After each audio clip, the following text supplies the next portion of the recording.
जय जगन्नाथ। क्या आप जानते हैं कि भगवान जगन्नाथ के प्रकट होने से पहले वे नील माधव के रूप में पूजे जाते थे। आखिर ऐसा क्या हुआ कि एक दिन स्वयं भगवान अपने भक्तों की आंखों से ओझल हो गए और फिर एक बिल्कुल नए अद्भुत रूप में पूरी दुनिया के सामने प्रकट हुए। यह केवल एक कथा नहीं बल्कि भक्ति, प्रेम, समर्पण और भगवान की दिव्य इच्छा का ऐसा रहस्य है जिसे सुनकर आपका हृदय भाव विभोर हो जाएगा। तो आइए आज हम जानते हैं जगन्नाथ जी के नील माधव बनने की रहस्यमय कथा। बहुत समय पहले मालवा के एक धर्मपरायण राजा इंद्रद्युम्न भगवान विष्णु के परम भक्त थे। उनके मन में केवल एक ही इच्छा थी कि एक बार भगवान के साक्षात दर्शन हो जाएं। एक दिन उनके दरबार में एक साधु आए। उन्होंने राजा से कहा, हे राजन, इस पृथ्वी पर एक ऐसा स्थान है जहां स्वयं भगवान विष्णु नील माधव के रूप में विराजमान हैं। वहां पहुंच पाना अत्यंत कठिन है क्योंकि उस स्थान का रहस्य केवल एक भक्त जानता है।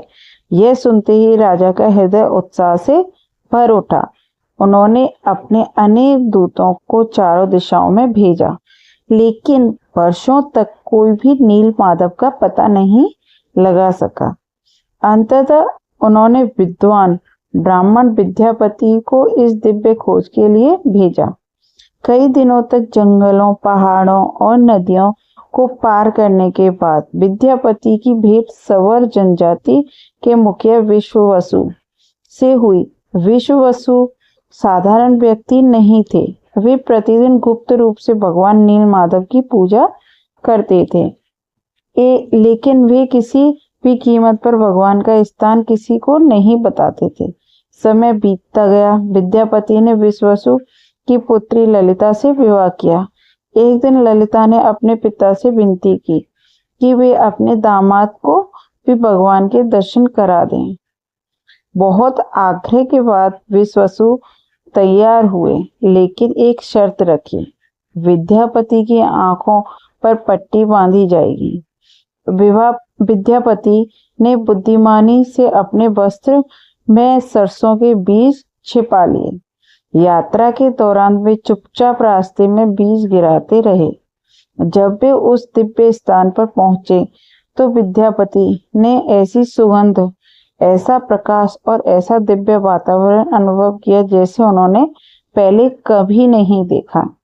पट्टी हटते ही उनके सामने स्वयं भगवान नील माधव विराजमान थे। उनका तेज सूर्य से भी अधिक दिव्य था। विद्यापति की आंखों में आंसू बहने लगे। वे भगवान के चरणों में गिर पड़े। दर्शन के बाद वे राजा इंद्रद्युम्न के पास लौटे और सारी कथा सुनाई। राजा बिना देर किए विशाल सेना और संतों के साथ उस स्थान की ओर चल पड़े। लेकिन वे वहां पहुंचे तो सब कुछ बदल चुका था। नील माधव वहां नहीं थे। भगवान अंतर्ध्यान हो चुके थे। राजा भूमि पर गिर पड़े। उनकी आंखों में आंसू बहने लगे। उन्होंने कहा, हे प्रभु, मैंने केवल आपके दर्शनों की इच्छा की थी। क्या मैं इतना भी भाग्यशाली नहीं हूँ? तभी आकाश में दिव्य वाणी गूंजी, हे इंद्रद्युम्न, शोक मत करो। मैं अब एक नए स्वरूप में समस्त संसार के कल्याण के लिए प्रकट होऊंगा। समुद्र से दिव्य दारू प्रकट होगा, उसी से मेरी मूर्ति बनवाओ। कुछ समय बाद समुद्र की लहरें एक विशाल दिव्य लकड़ी का लट्ठा किनारे पर ले आई। उस लकड़ी से अद्भुत सुगंध निकल रही थी। तभी एक वृद्ध बड़े राज दरबार पहुंचा। उन्होंने कहा, मैं इन मूर्तियों का निर्माण करूंगा, लेकिन मेरी एक शर्त है।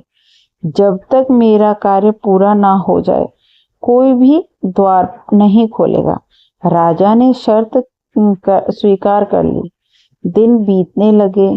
पहले हथौड़े और छेनी की आवाज आती रही, फिर अचानक सब शांत हो गया। रानी चिंतित हो उठी।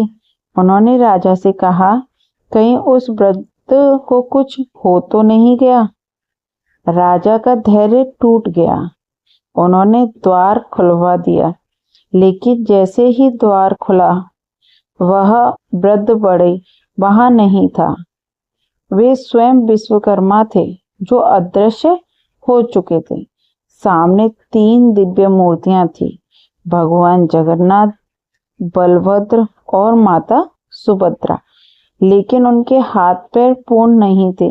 राजा दुखी हो गए। तभी फिर दिव्य आकाशवाणी हुई, हे राजन, यही मेरी इच्छित स्वरूप है। मैं इसी रूप में कलयुग के सभी भक्तों को दर्शन दूंगा। मेरे लिए बाहरी सौंदर्य नहीं, भक्त का प्रेम सबसे बड़ा है। उसी दिन से नील माधव भगवान जगन्नाथ के रूप में पुरी धाम में विराजमान हो गए। आज भी जगन्नाथ मंदिर की कई परंपराओं उस प्राचीन कथा की याद दिलाती है। सवर समुदाय को विशेष सम्मान दिया जाता है क्योंकि सबसे पहले उसी समुदाय ने भगवान की सेवा की थी। और यही कारण है कि जब नवल लेवर होता है तब भगवान का नया दारू विग्रह बनता है। मानो नील माधव से जगन्नाथ बनने की दिव्य लीला आज भी जीवित है। दोस्तों, यह कथा हमें सिखाती है कि भगवान किसी रूप या आकार के मोहताज नहीं है। वे प्रेम, श्रद्धा और समर्पण में निवास करते हैं। जो भक्त सच्चे मन से उन्हें पुकारता है, भगवान स्वयं उसके जीवन का मार्ग प्रकाशित करते हैं। अगर आपको भगवान जगन्नाथ जी की रहस्यमयी कथा पसंद आई हो तो वीडियो को लाइक करें, अपने परिवार और मित्रों को साझा करें और कमेंट में जरूर लिखें, जय जगन्नाथ। राधे राधे।